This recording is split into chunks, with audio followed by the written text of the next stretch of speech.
तो ध्यान दीजिएगा, हम मॉडर्न इंडिया स्टार्ट किए हैं और इस मॉडर्न इंडिया में हमने भारत में यूरोपीय कंपनियों का आगमन देख रहे थे, जिसमें मैंने आप लोगों को बताया कि सबसे पहले भारत में किसका आगमन होगा, पुर्तगालियों का आगमन होगा।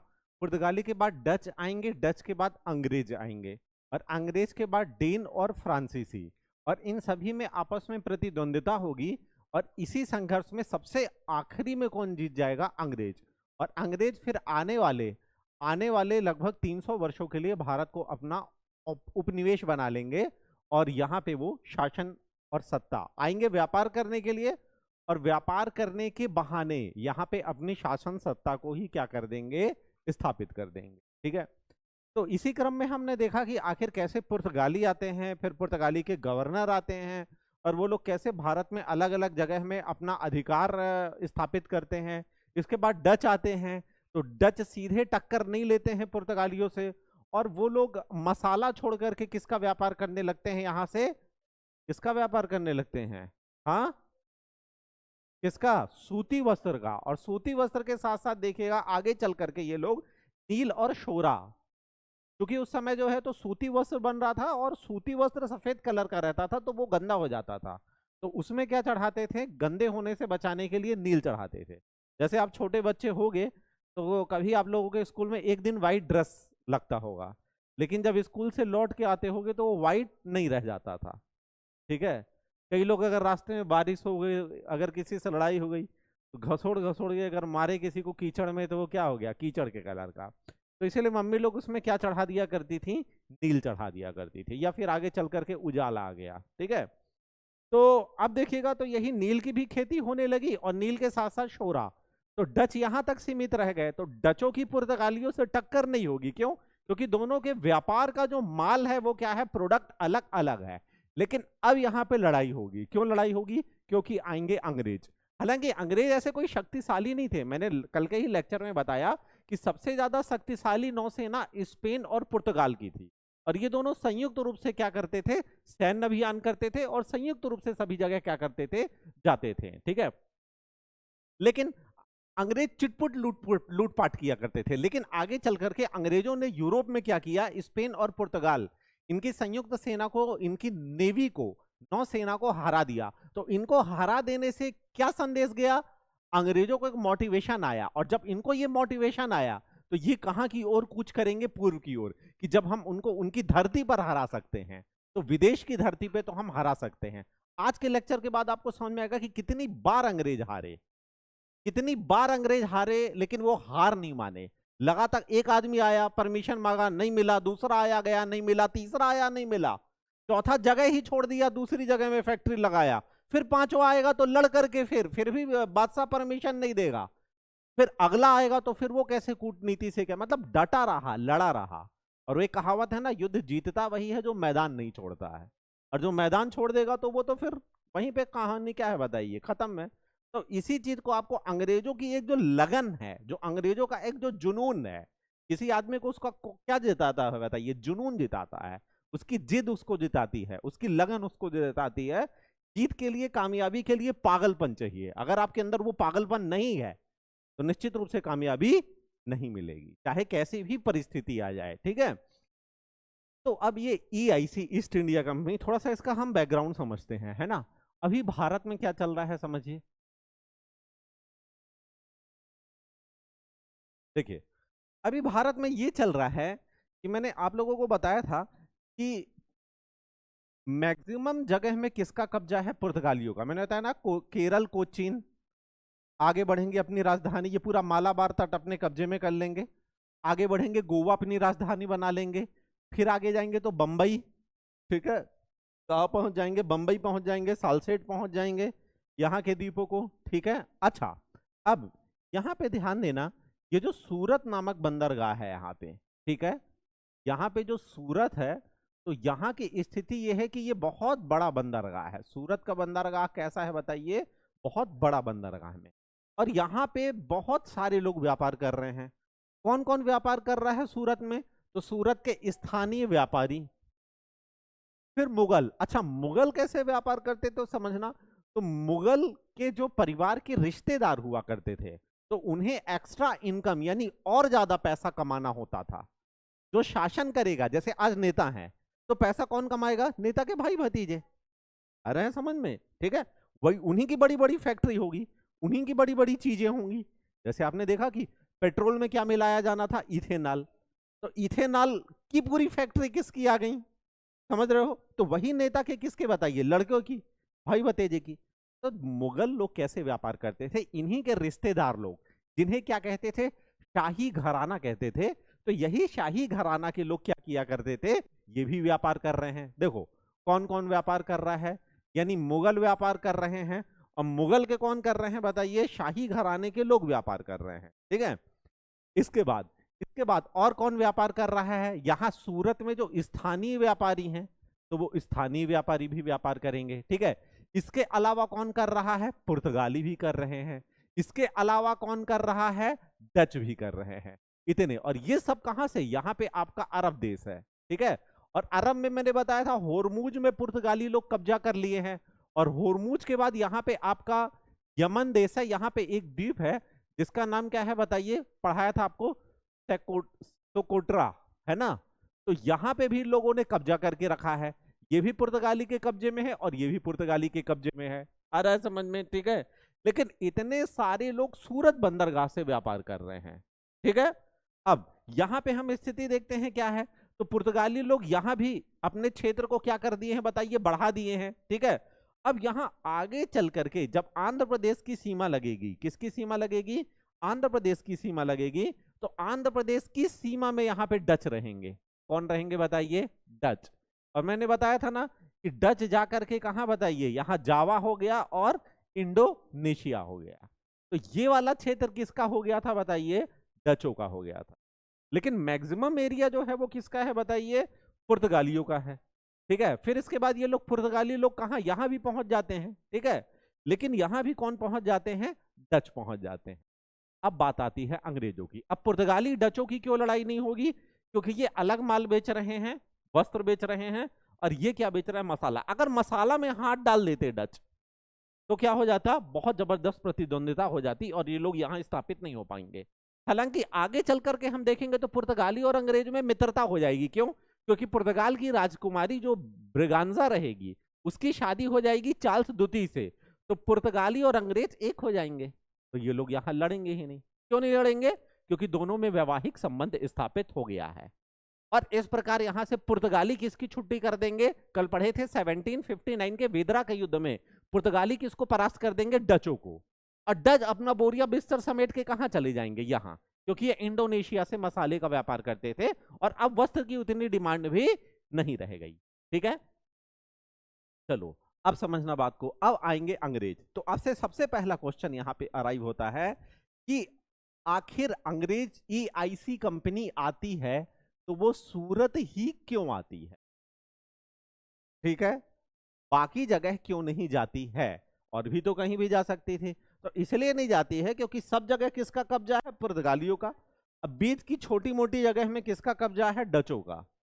और सूरत एक ऐसा बंदरगाह है जो मुक्त बंदरगाह है व्यापार के लिए। मुक्त बंदरगाह मतलब क्या होता है? कि यहाँ पे कोई भी आकर के अपना व्यापार कर सकता है, लेकिन उसको सूरत के गवर्नर से अनुमति लेनी पड़ेगी। और सूरत का गवर्नर कब अनुमति देगा?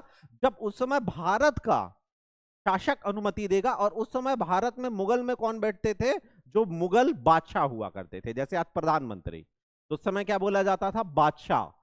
अरबों के शासक को क्या बोला जाएगा? सुल्तान। मुगलों के शासक को क्या बोला जाएगा? बादशाह। तो यानी कि सूरत में है तो देखो, मतलब बंदरगाह पूरी तरह से मुक्त है, लेकिन किंतु परंतु अगर व्यापार करना है तो यहां के राजा से अनुमति लेनी पड़ेगी कि नहीं? और सूरत का गवर्नर अनुमति कब देगा? जब मुगल बादशाह अनुमति देगा। तो ये लोग सूरत ही क्यों आते हैं? इसलिए आते हैं क्योंकि ये मुक्त बंदरगाह है। यहां पे आकर के परमिशन क्या कर सकते हैं? ले सकते हैं। तो यही परमिशन लेने के लिए ईआईसी कहां आएगी? यहां आएगी। ठीक है, अब हम देखते हैं कि कौन सा ऐसा अंग्रेज है जो सबसे पहली बार भारत आता है। ठीक है, तो देखो सबसे पहले तो एक व्यक्ति रहता है ना, वो पूर्वी देशों की यात्रा करता है। ठीक है, एक व्यक्ति रहता है, वो क्या करता है? पूर्वी देशों की यात्रा करता है, ठीक है। और उस व्यक्ति का नाम क्या है? William Drake.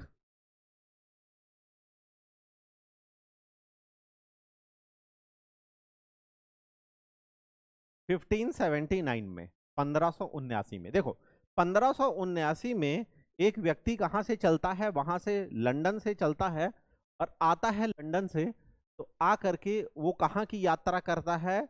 पूर्वी देशों की। पूर्वी देश मतलब क्या हुआ? भारत भी हुआ, और भारत के साथ क्या हुआ? ये इंडोनेशिया, जावा, दक्षिण पूर्वी एशियाई देश। समझ में आया? पूर्व में भारत है और ये नीचे चले जाएंगे तो साउथ, और ये ईस्ट, तो साउथ ईस्ट डायरेक्शन भारत के रिस्पेक्ट में आ रहा है समझ में, दक्षिण पूर्वी एशियाई देश। तो यहाँ की ये यात्रा करेगा। ये यात्रा करके जब लंदन वापस जाएगा तो बताएगा कि अरे बाप रे, यहाँ तो पुर्तगाली और डच माला माल हुए पड़े हैं। और कैसे माला माल हो रहे हैं ये लोग? व्यापार करके। और सबसे ज्यादा हॉट चीज क्या है? मसाला। मसाला इनको चाहिए कि नहीं चाहिए? बिल्कुल चाहिए। तो ये वहां जाकर के बताता है, ठीक है। ये कौन से मार्ग से आया था? जल मार्ग है कि स्थल मार्ग है? बताइए कैसा मार्ग है? जल मार्ग। तो आपसे एग्जाम में ये पूछता है कि पहली बार पूर्वी देशों की तरफ, भारत नहीं पूछेगा, क्या पूछेगा? पूर्वी देशों की तरफ जल मार्ग से आने वाला अंग्रेज कौन था? उसका नाम क्या था? बताइए। विलियम ड्रेक, 1579 में। समझ में आ गया? ठीक है। अब देखो आगे क्या होता है। अब अगला व्यक्ति आता है 1599 में, मिल्डेन हॉल। अगला व्यक्ति आ रहा है, ठीक है, 1599 में, और उसका नाम क्या है? John Mildenhall. Mildenhall. और ये कहां से आता है? स्थल मार्ग से आता है, ठीक है। और ये आता है स्थल मार्ग से भारत आता है। तो जब पूछेगा कि भारत आने वाला पहला अंग्रेज कौन था, तो आप क्या बताएंगे? मिल्डेन हॉल। जब पूछेगा कि पूर्वी देशों की यात्रा करने वाला पहला अंग्रेज कौन था, तो आप क्या बताएंगे? William Drake. समझ में आ गया? ठीक है। अब देखो, अब ये स्थल मार्ग से आएगा। स्थल मार्ग मतलब कहां से आएगा? देखो यहां से आएगा, यहां ऊपर से अरब से हो करके, ठीक है, और यहां से अफगानिस्तान, पाकिस्तान यहां आएगा। अब ये यहां जब घूमेगा, देखेगा सूरत बंदरगाह देख करके ये क्या हो जाएगा? अमेज्ड हो जाएगा, सरप्राइज हो जाएगा कि अरे बाप रे, इतना ज्यादा पैसा इकट्ठा कर रहे हैं। तभी तो सोचे कि वहां से पुर्तगाली लोग इतने बड़े बड़े घर, महंगी गाड़ियां और पांच पांच शादियां कैसे कर रहे हैं? तो कैसे कर रहे हैं? यहां से कर रहे हैं, ठीक है। तो ये वहां जाकर के लंदन में बताएगा। तो अब जब लंदन में बताएगा तो वहां पे एक कंपनी थी, ठीक है। तो वो मतलब जो है तो व्यापारियों की कंपनी थी, मर्चेंट मतलब व्यापारी, उनकी कंपनी थी। तो वहां कुछ उसके बड़े बड़े व्यापारी, जैसे आज भारत में ले ले, अडानी हो गए, अंबानी हो गए, ठीक है, तो इस तरह के बड़े बड़े व्यापारी मिलकर के क्या करेंगे? पैसा लगाएंगे, और पैसा लगा करके एक कंपनी स्थापित करेंगे, और उस कंपनी में कुछ कर्मचारियों की नियुक्ति करेंगे। और उन कर्मचारियों का काम क्या रहेगा? कि जा करके पूर्वी देश जाना, मसाला खरीदना, व्यापार करना, पैसा कमाना, ठीक है। तो इसमें 215 लोग मिल करके एक कंपनी की स्थापना करते हैं। लेकिन आगे चल करके इसमें रानी एलिजाबेथ भी आकर के अपना शेयर डाल देती हैं, वो भी जुड़ जाती हैं। तो रानी एलिजाबेथ फर्स्ट को मिलाकर के टोटल मेंबर यहां पे हो जाते हैं 217 हो जाते हैं। तो 217 मिलकर के 217 लोग ये पूर्व में व्यापार करने के लिए एक कंपनी की स्थापना करते हैं। यही हमारी कंपनी है, ईस्ट इंडिया कंपनी, ठीक है। उसका नाम पूरा फुल फॉर्म क्या है? ये ईस्ट इंडिया ईआईसी। जब जब मैं ईआईसी लिखूंगा, आप कॉपी में पूरा लिखेंगे ईस्ट इंडिया कंपनी, है ना। लेकिन नोट्स वोट्स में अगर बना रहे हैं तो ठीक है ना। चलिए, तो ईस्ट इंडिया कंपनी जो है, इसका पूरा नाम क्या था? ठीक है। तो इसमें अब चूंकि एक गवर्नर बैठाएंगे जो सब कुछ देखेगा, इसलिए कंपनी का नाम होगा द गवर्नर, ठीक है। और इसी के साथ साथ अब ये मिलकर के एक कंपनी बनाए हैं, तो एंड कंपनी, जिसका संचालन कौन करेगा? बताइए। गवर्नर करेगा, ठीक है। और ये मिलकर के सब कौन बना रहे हैं? मर्चेंट, व्यापारी। तो ऑफ मर्चेंट, ठीक है। और ये कहां जा रहे हैं? व्यापार करने। कहां के लिए जा रहे हैं? पूर्व देशों की तरफ। तो ट्रेडिंग टू ईस्ट इंडिया, और शॉर्ट में इसे क्या बोला जाता था? बताइए। ईआईसी, ठीक है। इसमें टोटल कितने मेंबर रहेंगे? 217 मेंबर रहेंगे। और इसकी सदस्यता कौन ले लेगी? रानी एलिजाबेथ फर्स्ट। ठीक है, ये भी इस कंपनी में अपना शेयर होल्डर थी। शेयर होल्डर मतलब पैसा इसने लगाया है। कितनी पूंजी से? इसमें पूंजी कितनी लगी है? तो इसमें पूंजी कुल लगी है 30133 पौंड। इतना पैसा लगा करके ये इस कंपनी को क्या करते हैं बताइए? मतलब स्थापित करते हैं। ठीक है, समझ में आया है ना? अब एक व्यक्ति को भेजा जाता है ईस्ट इंडिया कंपनी की तरफ से, जिसका नाम क्या रहता है? कैप्टन हॉकिंस रहता है। ठीक है, क्लियर है ना? तो अब एक व्यक्ति यहां पे आता है। ठीक है, अच्छा एक चीज ध्यान देना। ठीक है, 31 दिसंबर 1599 में ये कंपनी क्या होती है बताइए? स्थापित होती। ठीक है, और अब सन क्या आ जाएगा बताइए? 1600। तो 1600 में EIC एक शाही आदेश पत्र, ये पत्र रहता है जिसमें किसके साइन रहते हैं बताइए? एलिजाबेथ का। और ये तैयार किया जाता है शाही आदेश पत्र। क्योंकि इस समय भारत में किसका शासन है? अकबर का शासन है। तो जो पत्र लिखा जाएगा तो किसके नाम पे लिखा जाएगा बताइए? अकबर के नाम पे। ठीक है, अकबर के नाम पर जारी किया जाएगा। और इस पत्र में क्या लिखा रहेगा? इस पत्र में ये लिखा रहेगा कि मैं रानी एलिजाबेथ, लंदन की महारानी, अपने अपने इस ईस्ट इंडिया कंपनी के एजेंट कैप्टन हॉकिंस को आपके पास भेज रही हूं। कृपया कर इसे आप व्यापार की अनुमति दें। हम और आप मिलकर के एक बहुत अच्छा व्यापार करेंगे, जिससे आपका भी लाभ होगा और हमारा भी लाभ होगा। हमारे यहाँ की अच्छी अच्छी और महंगी वस्तुएं हम आपको देंगे, और आपके यहाँ की अच्छी अच्छी महंगी वस्तुएं आप हमें देना। इस प्रकार हम दोनों एक दूसरे का साथ देख करके बहुत समृद्धशाली हो जाएंगे। ठीक है, लेकिन अब यहाँ पे होगा क्या? तो जेम्स मतलब अब यहाँ पे कैप्टन हॉकिंस कब आता है? 1608 में आता है। ठीक है, कैप्टन हॉकिंस। ठीक है, ये 1608 में आता है। और 1605 में अकबर की पेचिश से क्या हो गई है? मृत्यु हो गई। तो अब यहाँ पे शासक कौन बन गया है बताइए? जहांगीर बन गया है। उसका लड़का यहाँ पे क्या बन गया है? शासक बन गया है। तो 1608 में यहाँ इसकी मुलाकात किससे होगी बताइए? जहांगीर से। जाना इसको किसके पास था बताइए? अकबर। लेकिन अकबर की 1605 में क्या हो जाती है बताइए? डेथ हो जाती है। तो इसलिए अकबर के बाद कौन राजा बनता है अगला? जहांगीर। तो इसकी मुलाकात यहाँ पे किससे होती है बताइए? जहांगीर से होती है। ठीक है, अब क्योंकि ये लोग की भाषा क्या थी बताइए? फारसी। तो जो कैप्टन हॉकिंस रहता है तो वो कौन सी भाषा सीख करके आता है? फारसी भाषा। और जनरल मतलब हेलो नमस्ते कैसे हैं ये सब फारसी में बोलता है। तो आके वो फारसी में अभिवादन करता है। किसका अभिवादन करता है? जहांगीर का। तो जहांगीर इससे बहुत ज्यादा खुश हो जाता है कि देखो अंग्रेज व्यक्ति है। अच्छा, किसी से जुड़ना है तो जुड़ने का सबसे पहला माध्यम क्या होता है? भाषा। और अगर आप उससे उसी के क्षेत्र की भाषा बोल दें तो क्या हो जाएगा? ऑटोमेटिक जुड़ाव। जैसे आप ट्रेन में यात्रा करते हैं तो देखते हैं कि मान लीजिए ट्रेन में कोई दो बिहारी जा रहे हैं। अगर उसने उसकी भाषा में बात कर दिया तो उसे समझ में आ गया कि ये बिहारी है। तो यात्रा के शुरू से अंतिम तक उन दोनों के बीच में क्या होगा? वाद संवाद, खाना पीना, सभी वस्तुओं का आदान प्रदान। अच्छा, बगल में कोई असम का बैठा है, उसको पूछेंगे क्या? उसकी तरफ देखेंगे तक नहीं। ठीक है, तो ये क्या होता है? किसी से जुड़ने का सबसे अच्छा माध्यम क्या होता है? भाषा होता है। अब समझिएगा, तो जैसे ही वो फारसी भाषा में क्या करता है? जहांगीर का अभिवादन करता है, तो इसे तुरंत इंग्लिश खां की उपाधि प्रदान करता है। किसकी उपाधि देता है? इंग्लिश खान की। और इसी के साथ साथ 400 का मनसब दे देता है। मतलब 400 गांव इसे क्या कर देता है? किराए से दे देता है। तो 400 का मनसब दे देता है, 400 गांव का। ठीक है, गांवों का मनसब दे देता है खुश होकर के। तो क्या क्या दे दिया इसे, उपाधि दे दिया और क्या दे दिया बताइए, 400 का मनसब। अब ये बोलता है कि मेरी इच्छा इसमें नहीं है, मेरी इच्छा इसमें है कि आप मुझे यहां व्यापार करने की अनुमति दे दे। ठीक है, लेकिन इस समय सूरत में सबसे ज्यादा प्रभाव किसका है, देखो अरब का है, और अरब के साथ साथ पुर्तगालियों का है।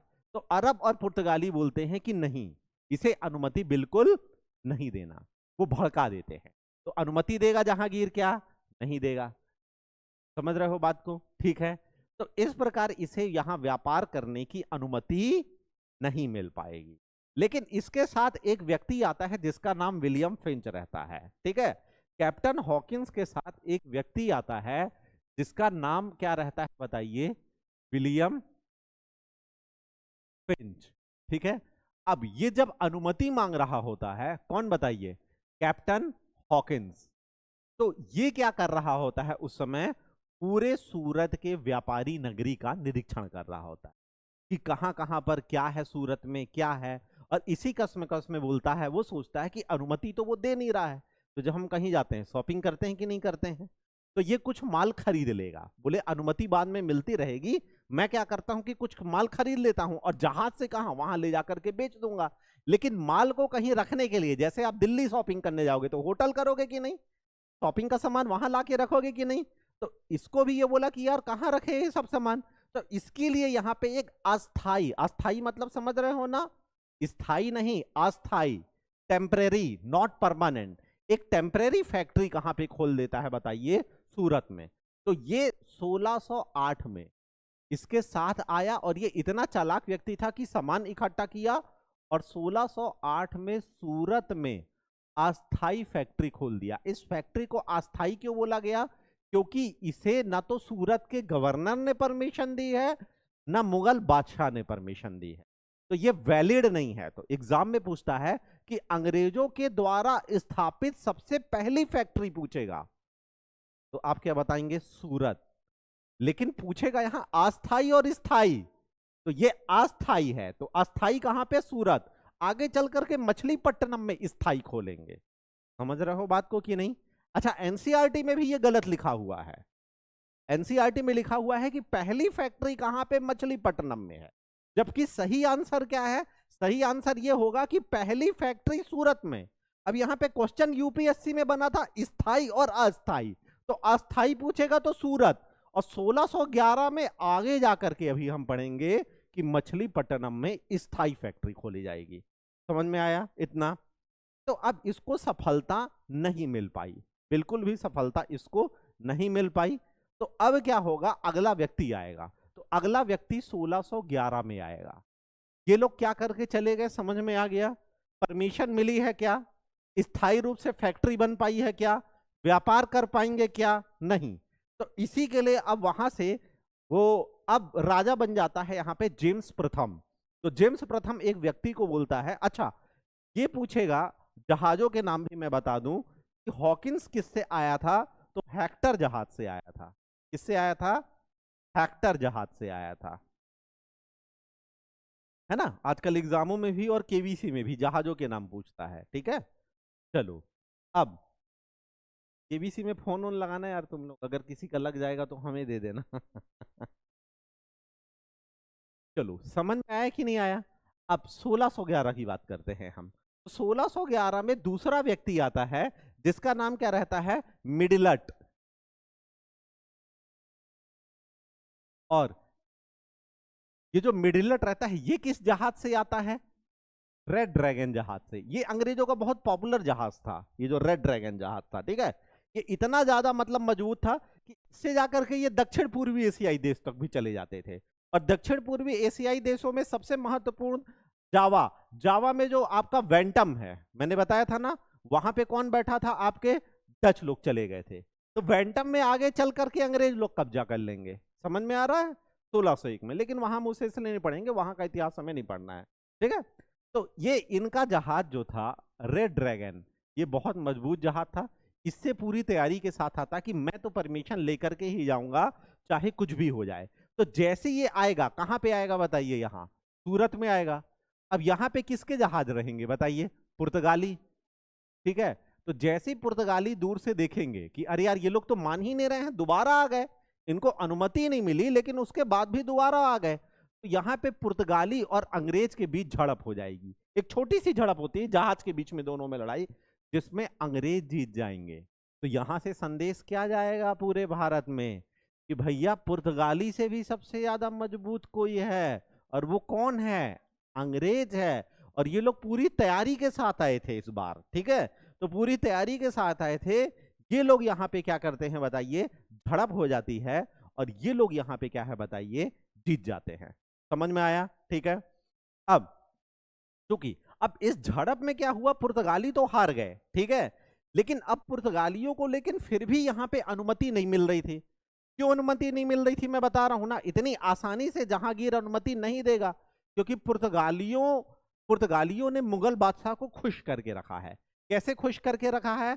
हर तरह से 3.5% टैक्स देते हैं, कस्टम ड्यूटी देते हैं।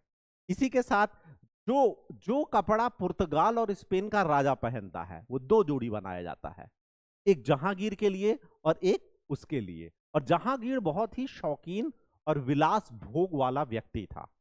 उसको वही आदमी पसंद आता था जो ज्यादा से ज्यादा उसे क्या दे बताइए? गिफ्ट्स दे, उपहार दे। और इसी के साथ साथ हीरे जवाहरात, पुर्तगाली घोड़े, आ रहा है समझ में? मतलब जो जो उसको पसंद था वो दे करके खुश किए हुए रहते हैं। तो इनको अनुमति क्या है बताइए? नहीं मिलती है। अब ये लोग परेशान हो जाते हैं, ठीक है। तो अब ये लोग चूंकि अब इसके बाद भी इनको बताओ सूरत में अनुमति मिलेगी बताइए? नहीं मिलेगी, ठीक है, क्योंकि सूरत में अनुमति लेने के लिए जहांगीर को अब खुश करना पड़ेगा, ठीक है। अब ये लोग क्या करेंगे बेचारे? सूरत से चले जाएंगे कहां पे? मछलीपट्टनम चले जाएंगे। कहां जाएंगे बताइए? मछलीपट्टनम। और मछलीपट्टनम में 1611 में अंग्रेज अपनी पहली परमानेंट यानी कि स्थायी फैक्ट्री लगा लेंगे।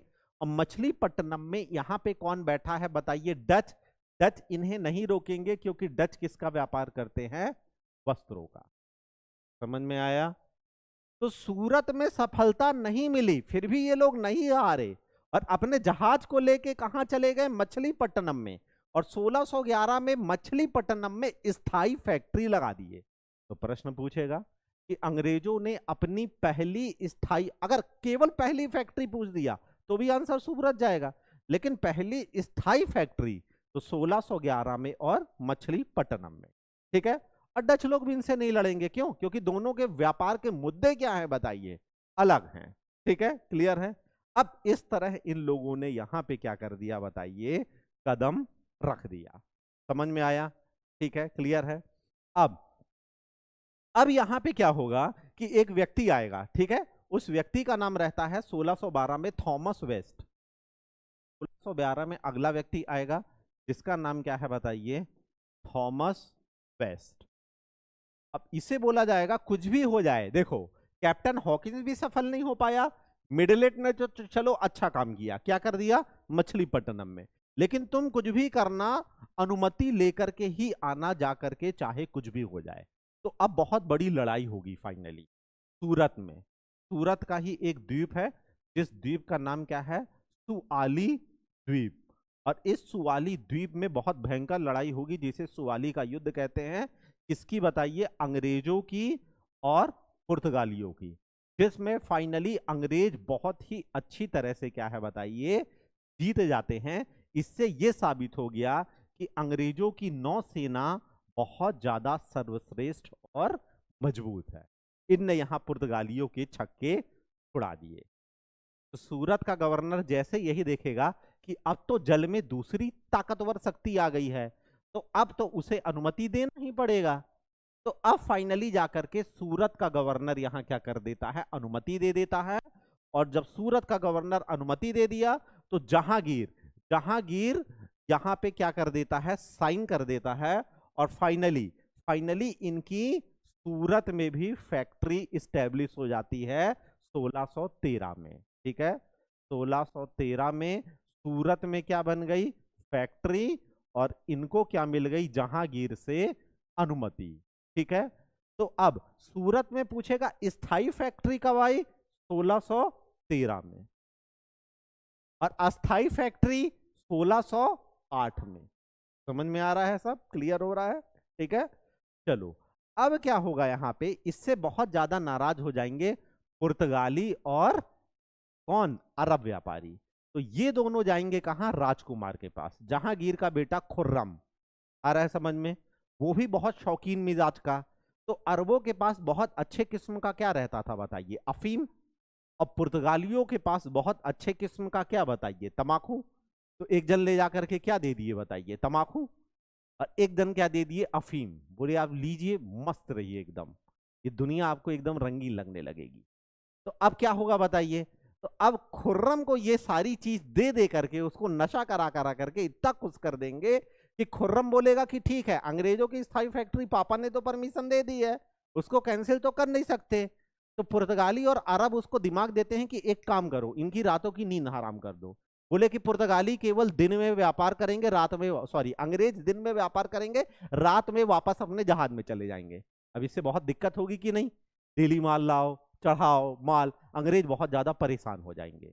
अब अंग्रेज बोले कि यार युद्ध भी कर लिए, लेकिन फिर भी हमारी बात नहीं जम रही है, क्योंकि ये लोग भड़कावे में आ रहे हैं, किसके, पुर्तगाली और अरब के। तो इस बार बहुत डिप्लोमेटिक पर्सन भेजना पड़ेगा। डिप्लोमेटिक मतलब कूटनीतिज्ञ, ऐसा व्यक्ति जो अपनी बातों से ही सामने वाले को क्या कर ले, अपने वश में कर ले, और वश में करके क्या है बताइए, यहाँ पे व्यापार करने लगे। तो इसी कसम कसम किसको भेजा जाता है, सर टॉमस रो को भेजा जाता है। देख रहे हो कितना कठिन है व्यापार करना यहाँ पे। इतनी आसानी से अंग्रेज, मतलब कोई और होता तो वापस चला जाता कि नहीं, कि चलो छोड़ो यार, जैसे डच बोले चलो यार इंडोनेशिया, इतनी ज्यादा पंचायत नहीं चाहिए। ठीक है, अब यहां पे आएगा बहुत ही ज्यादा डिप्लोमेटिक व्यक्ति, जिसका नाम क्या है बताइए, सर टॉमस रो। ये बहुत ही कुशल कूटनीतिज्ञ व्यक्ति है, डिप्लोमेटिक पर्सन है। ये इतना ज्यादा प्रेजेंस ऑफ माइंड है कि कहीं भी किसी को वहीं पे खुश कर सकता है उसी वक्त। ठीक है, अब देखो क्या होता है यहाँ पे। ठीक है, अब ये भारत आएगा 1615, 1615 में ये भारत आएगा। अब ये जहांगीर से मिलने की बहुत ज्यादा कोशिश, क्योंकि जहांगीर बादशाह है, तो मुगल बादशाह इतनी आसानी से कहीं मिलेगा क्या, नहीं। तो इसके पीछा करते करते करते करते आगरा चला जाता है, पता चला आगरा में भी परमिशन नहीं मिलती है। फिर पीछा करते करते करते कहां चला जाता है, अजमेर। क्योंकि अकबर के कोई संतान नहीं हो रही थी, तो अकबर में जाके मन्नत मांगी थी अजमेर की दरगाह में, सलीम चिश्ती की दरगाह में। तो उसी मन्नत से कौन पैदा हुआ था, जहांगीर। इसलिए जहांगीर उस दरगाह को बहुत ज्यादा मानता था और वहां दर्शन करने जाता था। तो जब वहां से दर्शन करके लौट के आया, तो दरगाह में जाकर के एकदम जहांगीर वहां बिल्कुल लेट जाता था। क्यों लेट जाता था, क्योंकि उन्हीं की वजह से वो इस धरती में आया है। तो अब वो बाहर आया, तो जैसे ही बाहर आया तो टॉमस रो लेट गया एकदम उसके चरणों में। बोला यार मैं अल्लाह के सामने लेटता हूं, तो अल्लाह मुझे भेजा है, तो ये मेरे सामने लेट गया है।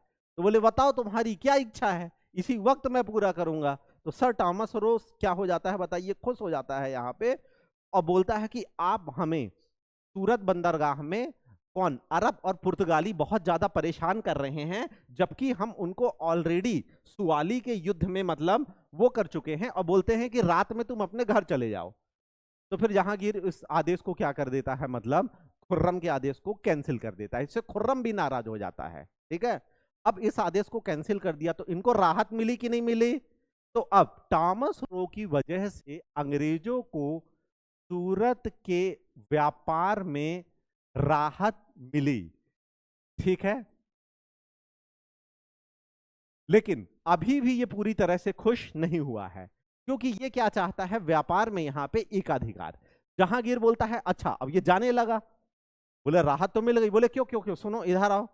बोले पुर्तगाली तो हमको राड़ा देते हैं और अरबी अफीम देते हैं, तुम क्या लाए हो हमारे लिए। अब ये कुछ लाया ही नहीं रहता है। अब ये पशु पेश में फंस गया कि यार मैं क्या बताऊं यार। अब इसके पास हाथ हाथ डालता है, कुछ है ही नहीं। तो देखता है वो जो यात्रा करने वाला जो नक्शा रहता है, तो वो रहता है, तो तुरंत निकाल के, इतना प्रेजेंस ऑफ माइंड रहता है, बोलता महाराज लीजिए मैं ये लाया हूं। तो वो खोलता है, अब पढ़ा लिखा तो रहा नहीं जाएगा जहांगीर। तो बोले अरे ये समझ ही में नहीं आ रहा है ये क्या है। बोले आपको ये जहाज दिख रहे हैं ना पूरे, बोले ये पूरे आपको विश्व विजेता बनना है सिकंदर की तरह। मैं चाहता हूं कि आप क्या बने, विश्व विजेता। जहांगीर बहुत ज्यादा प्रसन्न हो गया। और वो कागज का टुकड़ा क्या काम का उसके जहांगीर का। तो जहांगीर खुश होकर के बोलता है कि नहीं नहीं ठीक है चलो, तुम्हें यहाँ पे हम राहत दे दिए हैं, तुम आराम से क्या करो, व्यापार करो, ठीक है। लेकिन अब आगे चल करके क्या होगा कि जहांगीर के ही रिश्तेदार जाएंगे व्यापार करने। कहां व्यापार करने जाएंगे बताइए? फिर अरब की तरफ जाएंगे। क्यों जाएंगे? मैंने बताया ना, एक्स्ट्रा पैसे कमाने के लिए। तो 7 जहाज निकलते हैं किसके? जहांगीर के। इसको पकड़ लेते हैं पुर्तगाली। तो किसका दिमाग खराब हो जाएगा? किसका दिमाग खराब हो जाएगा? जहांगीर का। तो जहांगीर उसी वक्त तुरंत टॉमस रो को बुलाता है। और टॉमस रो को क्यों बुलाता है? इसलिए बुलाता है क्योंकि ऑलरेडी पुर्तगाली को पीट चुके हैं। तो अब टॉमस रो को वो तुरंत बोलता है कि जाकर के पुर्तगालियों को तुम क्या कर दो? परास्त कर दो। तो टॉमस रो जाता है और जाकर के पूरी तरह से पुर्तगालियों को क्या कर देता है बताइए? परास्त कर देता है। तो इससे खुश होकर के अब है ना क्या हुआ बताइए?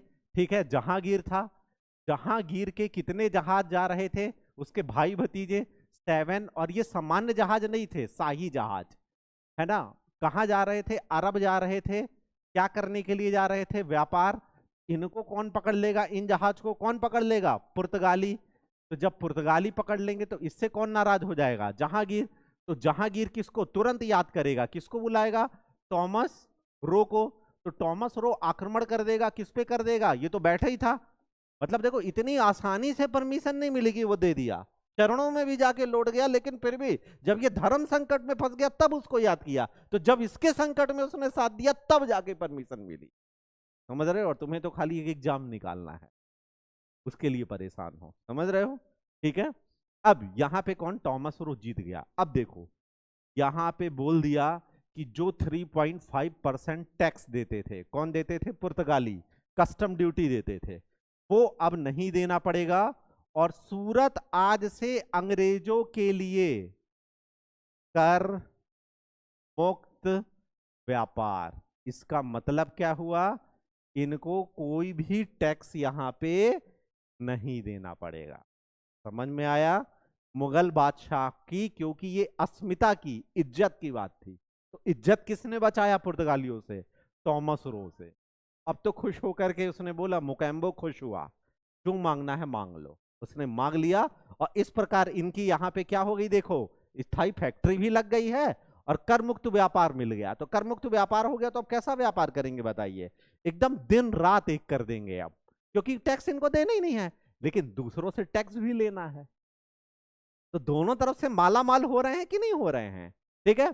अब ये लोग बोलेंगे कि पुर्तगाली यहां पे चूंकि हार गए हैं, एक बार नहीं 2 बार, तो जहां जहां भी पुर्तगाली रहेंगे ना, अंग्रेज सबकी छुट्टी करने लगेंगे। अब देखो कहां कहां पुर्तगाली, आप सब कुछ पढ़ चुके हो, कहां कहां पे है पुर्तगाली। देखो, मैंने बताया था ना, होर्मुज से मलक्का तक हैं।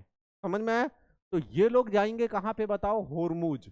और होर्मुज में यहां का जो बंदरगाह है, और यवन, यवन में आपका सोकोड्रा जो बंदरगाह है, ये सब अंग्रेज लोग जीत लेंगे। आ रहा है समझ में?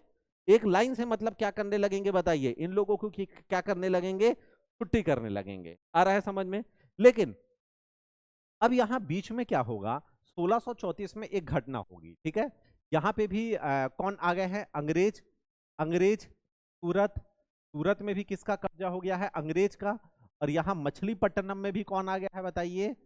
अंग्रेज आ गए हैं, ठीक है। और मछलीपट्टनम के साथ साथ मैंने बताया था ना, जावा द्वीप है, और जावा में जो जगह क्या है बताइए? वेंटम। और वेंटम में भी कौन आ गए हैं? अंग्रेज। इतनी जगह आ गए हैं। अब अंग्रेज कहां जाना चाहेंगे बताओ? बंबई छीनना चाहेंगे। छीनना चाहेंगे कि नहीं छीनना चाहेंगे? जस्ट नीचे क्या लगा है? बंबई लगा है, ठीक है। अब अगला इनका टारगेट क्या है भैया? यहां, यहां पे किसका कब्जा हो गया? इनका। और यहां पे भी किसका कब्जा हो गया? अंग्रेज। देखो, इतने क्षेत्रों में कौन आ गए बताओ? लो, अंग्रेज आ गए। अब बचा कितना क्षेत्र है? देखो, इतना। अब इसको जीतना है। अगली योजना क्या है? बंबई से कूच करते हुए बढ़ते बढ़ते बढ़ते बढ़ते तमिलनाडु तक पूरा, क्योंकि आंध्र प्रदेश मछलीपट्टनम तो उनके अंडर में आ ही गया है। तो अगला स्टेप क्या है बताइए? बंबई। अब पुर्तगालियों को जैसे ही पता चला यार अब तो ये बंबई के आ रहे हैं, छुट्टी कर रहे हैं यहाँ पे, इसी बीच में एक घटना हो जाती है। कहां पे बताइए? यूरोप में। यूरोप में पुर्तगाली और अंग्रेजों के बीच में संधि हो जाती है। कहते हैं कि हम जहां जहां भी पूरे विश्व में रहेंगे, दोनों एक दूसरे का साथ देंगे। क्यों? क्योंकि बाकी दूसरे लोग क्या हो रहे हैं? मजबूत हो रहे हैं। समझ में आया? तो एक घटना हो जाएगी, क्या बताइए, कि यहां इन दोनों के बीच क्या हो जाएगी बताइए, मतलब एक संधि हो जाएगी। तो यूरोप में अगर संधि हो गई तो उसका इफेक्ट भारत में भी पड़ेगा कि नहीं पड़ेगा? तो पुर्तगाली लोग बोले कि चलो एक कदम और बढ़ा के हम भारत में भी अब स्टेप लेते हैं। कहां स्टेप लेते हैं? भारत में।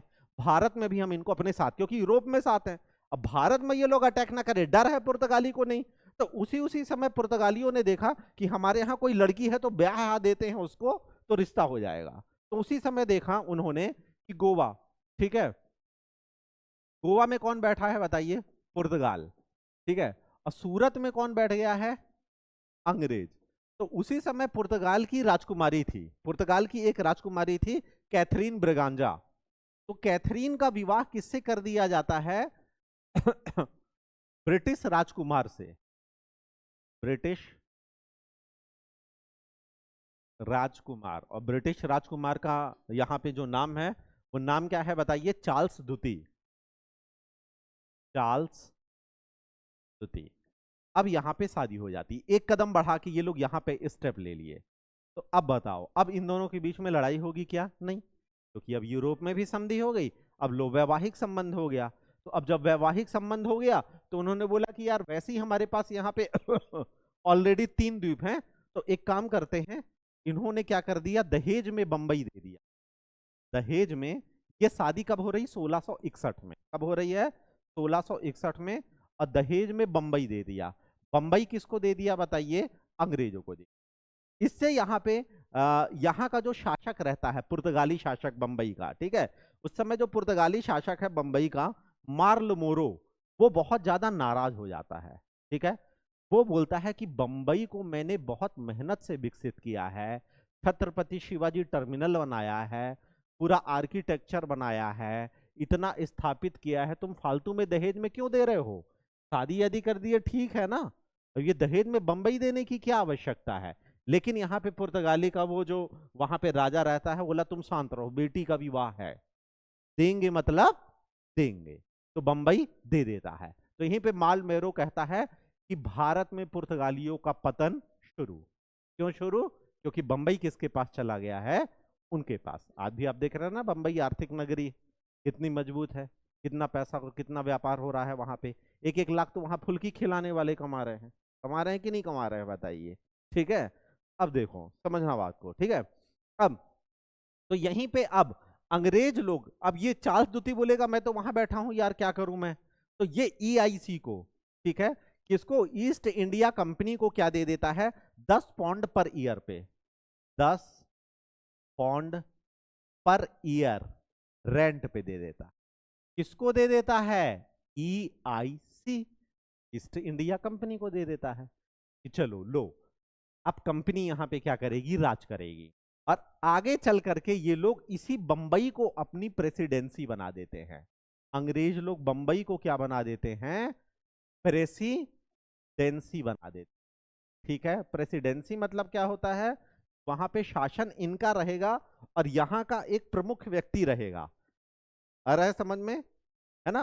तो जैसे गवर्नर, ठीक है, तो एक प्रमुख व्यक्ति रहेगा और वो क्या करेगा? यहाँ के अंग्रेज के पूरे क्षेत्र को, कौन कौन सा क्षेत्र देखो, ये हो गया, ये हो गया, यहाँ हो गया, सूरत हो गया, बंबई हो गया, इतने पूरे क्षेत्र को कौन देखेगा? अब बंबई प्रेसिडेंसी देखेगी। समझ में आया? ठीक है, क्लियर है ना? तो इस प्रकार अंग्रेजों ने अपनी प्रेसिडेंसी स्थापित कर देती है और आगे चल करके बंबई से ये लोग मछलीपट्टनम से आगे बढ़ते हैं। तो अगली प्रेसिडेंसी कहां पे बना देंगे? मद्रास में, वर्तमान का तमिलनाडु का चेन्नई शहर। पहले चेन्नई को क्या बोला जाता था? मद्रास। तो दूसरी प्रेसिडेंसी कहां बना देंगे? मद्रास में। और इस प्रेसिडेंसी का एक प्रमुख गवर्नर बना देंगे, जो क्या करेगा बताओ? यहां से यहां तक के क्षेत्र को देखेगा। समझ में आ रहा है कि नहीं आ रहा है? कितना बड़ा अधिकार कर लिए। केवल ये भारत का अधिकार नहीं था, अरब देशों तक और जावा द्वीप तक, दक्षिण पूर्वी एशियाई देशों तक। और तीसरी प्रेसिडेंसी आगे चल करके कहां पे बनेगी? बंगाल में। तो यहां बंगाल से ये लोग यहां तक आगे पहुंच जाएंगे, कहां? दिल्ली पहुंच जाएंगे। समझ में आया कि नहीं? पहले जल में फिर थल में, ठीक है। और यहां पे जब स्थापित करेंगे अपनी प्रेसिडेंसी, तो इससे पूरा दक्षिण भारत किसके कब्जे में आ जाएगा? अंग्रेजों के कब्जे में, ठीक है। यहां कब्जा करेंगे तो व्यापार किसके कब्जे में आ जाएगा? अंग्रेजों के। यहां कब्जा करेंगे तो चूंकि भारत का मुगल बादशाह कहां बैठता था? दिल्ली में, तो यहां पे होगा प्लासी, बक्सर और दिल्ली। और जो दिल्ली में बैठेगा वही भारत का सम्राट कहलाएगा। और इस प्रकार पूरा, मतलब उनके प्लानिंग देख रहे हो आप लोग कितनी। अब प्लानिंग के पहले देख रहे हो ना, यहां सफलता नहीं मिली तो यहां गए, फिर वापस यहां गए, उसको खुश किए, आ रहा है समझ में। फिर उसके बाद कहां, स्टेप बाय स्टेप गए। तो अब हम क्या देखेंगे? बंबई प्रेसिडेंसी बन गई, बंबई के बाद मद्रास प्रेसिडेंसी, और मद्रास प्रेसिडेंसी के बाद क्या बताइए? आपकी बंगाल प्रेसिडेंसी। ये 3 प्रेसिडेंसी क्या है बताइए? बन जाएगी, ठीक है। इतना समझ में आया? चलो आगे बढ़ते हैं। अब आप लोग हेडिंग डालेंगे यहां पे, प्रेसिडेंसी की स्थापना।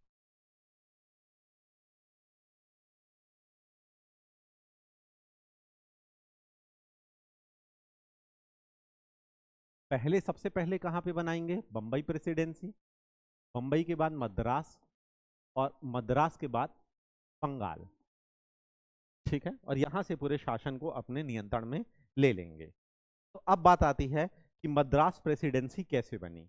पहले ये मैं आपको बता रहा हूं, ये वर्तमान का चेन्नई और उस समय का क्या बताइए? मद्रास, ठीक है। और यहीं पे इनकी एक फैक्ट्री है इसके ऊपर। कौन सी जगह है? मछली पट्टनम। और मछलीपट्टनम में इन्होंने अपनी स्थायी फैक्ट्री स्टैब्लिश की थी 1611 में। ये परमानेंट फैक्ट्री थी। कैसी फैक्ट्री थी? परमानेंट थी। समझ में आया? और यहां पे कौन सा द्वीप है मैंने बताया? जावा। और जावा में यहाँ पे एक शहर है जिसे बसाया तो डचों ने था, लेकिन इनकी छुट्टी करके कौन आ गए हैं? अंग्रेज। कहाँ पे बताइए? वेंटम में, ठीक है।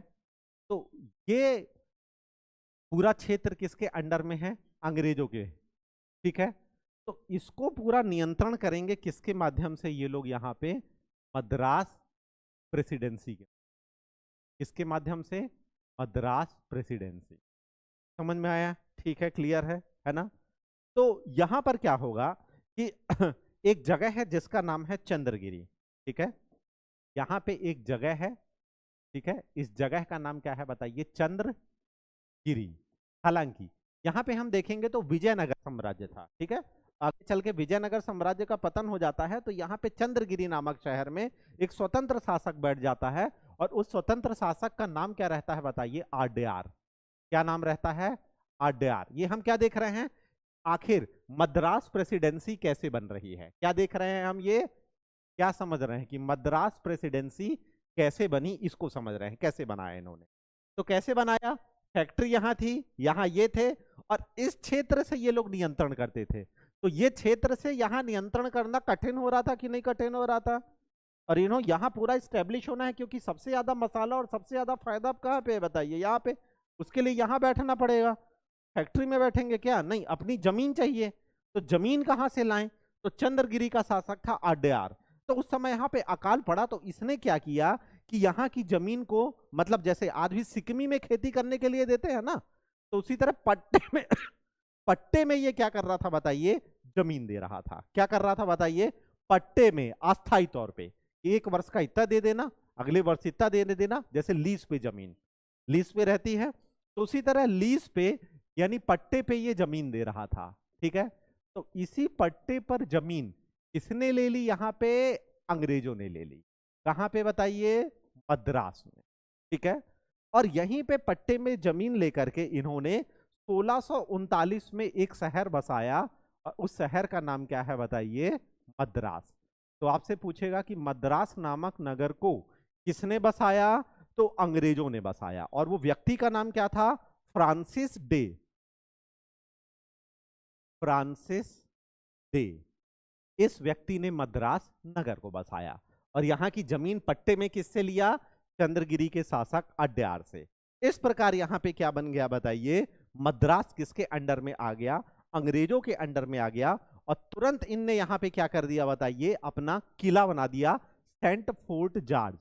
मद्रास में किला बना दिया, किले का नाम वो उसी का रखते थे जो उस समय वहां शासक रहता था, तो सेंट, ठीक है, आपसे इंग्लिश में पूछता भी है कि आखिर सेंट जॉर्ज किला जो है ये कहां पे है, तो मद्रास में है।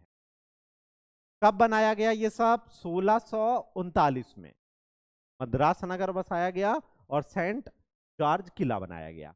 और आगे चल करके अब 1652 में, कब, 1652 में इसी मद्रास को क्या बना दिया जाता है, इसी मद्रास को प्रेसिडेंसी बना दिया जाता है।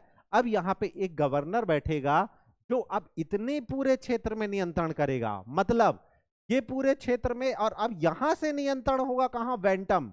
यानी पहले क्या, पहले की स्थिति क्या थी, समझो बात को, पहले की स्थिति ये थी कि कहां से, पहले इनकी प्रेसिडेंसी क्या थी, वेंटम, लेकिन अब प्रेसिडेंसी क्या हो गई है 1652 में मद्रास।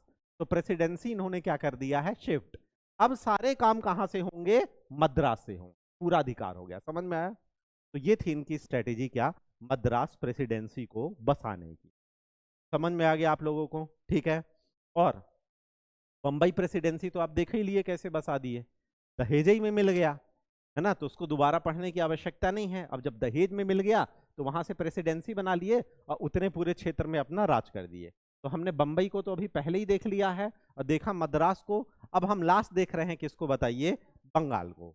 वन शॉट में 1 मिनट में बंगाल ही कंप्लीट, ठीक है। तो चलिए आगे बढ़े, एकदम क्लियर है, मैप ऐप बना के बड़े अच्छे से नोट्स में मेंशन करिएगा अपने तरीके से।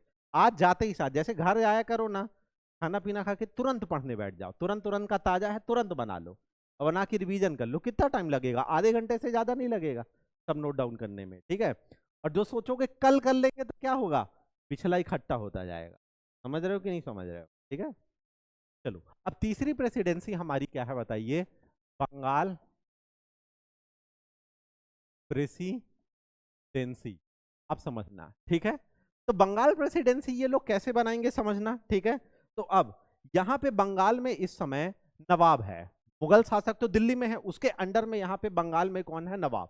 और इस समय जो बंगाल का नवाब है, ठीक है, तो उसका नाम क्या है, उसका नाम है इब्राहिम खां, इब्राहिम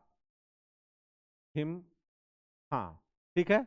अब फिर से मैंने बताया ना, जहां जहां भी अगर मान लो अकाल पड़ गया है या वहां के लोग लगान नहीं दे पा रहे हैं, तो वहां वहां की जमीन ये लोग क्या कर देते थे, किराए से दे देते थे। क्या कर देते थे बताओ, किराए से दे देते थे, ठीक है। लेकिन यहाँ पे क्या होता है कि मछलीपट्टनम के बाद अंग्रेज आगे बढ़ते हैं और बंगाल में धीरे धीरे अपनी फैक्ट्री लगा के उसका विस्तार करने लगते हैं। जैसे कहां कहां पहुंच जाते हैं, हुगली में लगाया बंगाल में, ठीक है। हुगली के बाद बालासोर में लगा दिए, बालासोर के बाद कहां लगा दिए बताइए, हरिहरपुर में लगा दिए, हरिहरपुर के बाद कहां आगे लगा दिए, कासिम बाजार। और यही नहीं बल्कि कहां पहुंच गए बताइए, पटना। पहले का जो बंगाल था ना, तो पहले का बंगाल का नक्शा देख लो, उसमें क्या क्या आता था समझो। ये जो आपका पश्चिम और पूर्वी बंगाल है ये दोनों, इसके बाद यहाँ पे जो बिहार है वो भी, बिहार से जो झारखंड अलग हुआ है वो भी, यहाँ पे उड़ीसा जो है वो भी। मतलब पहले का बंगाल समझ रहे हो कितना बड़ा था, सामान्य बंगाल नहीं था। यहाँ पे बांग्लादेश है, क्या है बताइए, बांग्लादेश। इतना बड़ा मिलकर के, मतलब सामान्य जगह है क्या। और उस समय बंगाल आर्थिक राजधानी हुआ करती थी, जैसे आज मुंबई आर्थिक राजधानी है, तो उस समय कौन आर्थिक राजधानी हुआ करती थी, बंगाल। तो फैक्ट्री यहाँ विस्तार करेंगे कि नहीं करेंगे बताइए, बिल्कुल करेंगे। तो अब यहाँ इब्राहिम नाराज हो जाएगा कि नहीं हो जाएगा, क्यों, परमिशन परमिशन तो लिए नहीं, कैसे सब फैक्ट्री लगा रहे हो, ठीक है। तो अब इब्राहिम की यहाँ पे लड़ाई हो जाएगी। इब्राहिम मार पीट के बहुत बुरी तरह से भगा देगा अंग्रेजों को, किसको, अंग्रेजों को। और अंग्रेजों की तरफ से ये सब फैक्ट्री कौन लगा रहा था, चाइल्ड लगा रहा था। इसको इतना बुरी तरह से मार पीट के ये लोग भगाते हैं कि यहां से पीटते पीटते मछलीपट्टनम से भी पीट देते हैं। अब ये लोग बेचारे कहां भागे, ठीक है। यहां मद्रास से भी पीटे, बोले चलो निकलो यहां से, तो बेचारे जाकर के भाग के कहां छुप जाते हैं, सूरत में। अब बताओ, पूरी मेहनत में पानी फिर गया। क्यों फिर गया? क्योंकि इब्राहिम ने बहुत बुरी तरह से क्या कर दिया, पीट दिया। ठीक है, अब अंग्रेज यहां पे डिप्लोमेसी, फिर एक अंग्रेज आएगा। अब शासक बन गया है औरंगजेब, जाके औरंगजेब के चरणों में लौट जाएगा कि हमारी जो जो फैक्ट्रियां सील बंद की गई हैं उनको खोला जाए और व्यापार करने की अनुमति दी जाए। हम आपका चरण तब तक नहीं छोड़ेंगे, अभी तो चरण पकड़े हैं, बाद में सर कलम कर दे। समझ रहे हो? ये अंग्रेजों की डिप्लोमेसी। ठीक है, तो अब औरंगजेब बादशाह, बादशाह भी अपने आप में गुमान महसूस करते हुए छोड़ देगा। और छोड़ देगा तो जैसे वहां पे भेजा गया था सर टॉमस रो को, तो यहां दोबारा कब्जा करने के लिए किसको भेजा जाएगा? अंग्रेजों के। देखो ये सब हुआ, होने के बाद क्या हुआ? अंग्रेजों ने क्या मांगी बताइए? माफी। किससे माफ ली? औरंगजेब से। और माफी जब मांग ली तो अंग्रेज अब यहां पे किसको भेजेंगे? बहुत डिप्लोमेटिक पर्सन, उसका नाम क्या है? जॉब चारनाक। समझ में आया? अब जॉब चारनाक जब यहां आएगा तो देखेगा कि बंगाल में 3 गांव बिक रहे हैं। फिर से बिक रहे हैं, क्यों? अकाल, खेती नहीं हुई। ठीक है, सूतानती, कोलिकाता और गोविंदपुर, 3 गांव बिक रहे हैं। सूतानती, कोलिकाता और गोविंदपुर। ठीक है, तो इन तीनों को ये खरीद लेता है। ठीक है, इनको जॉब चारनाक क्या कर लेता है? खरीद। और खरीद कर एक नया नगर बसाता है, कलकत्ता। इस प्रकार कलकत्ता नगर किसने बसाया? जॉब चारनाक ने। मद्रास नगर किसने बसाया? फ्रांसिस डे ने। तो अब इस प्रकार ये यहां पे क्या करता है? कलकत्ता नगर बसाता है और 1698 में यहां किला बना देता है, फोर्ट विलियम। वहां पे सेंट जॉर्ज और यहां पे फोर्ट विलियम किला। और जैसे ही किला बनाया तो किलेबंदी कर दिया। किलेबंदी मतलब समझते हो ना? चारों तरफ सैनिक और अंदर खूब सारे हथियार क्या कर देगा? स्टोर कर देगा, लड़ने के लिए, जीतने के लिए, युद्ध के सारे साजो सामान, तो बंदूक, हथियार आदि। समझ में आया? और इसी के साथ अब बंगाल को क्या बना दिया जाता है? प्रेसिडेंसी। पहले बनाएंगे नगर, नगर के बाद किला, किला के बाद प्रेसिडेंसी। अब क्या बन गई बताइए? बंगाल प्रेसिडेंसी। तो इस प्रकार अब पूरे भारत में शासन करने के लिए आप, आज आपने क्या समझा? ईस्ट इंडिया कंपनी का आगमन समझा, कैसे वो यहाँ आती है, स्थापित होती है, और इसी के साथ भारत में वो अपना साम्राज्य विस्तार कैसे करते हैं। तो 3 प्रेसिडेंसी के माध्यम से, दैट इज बंगाल, मद्रास और बंबई। ठीक है, अब इसके आगे हम पढ़ते हैं कल। धन्यवाद।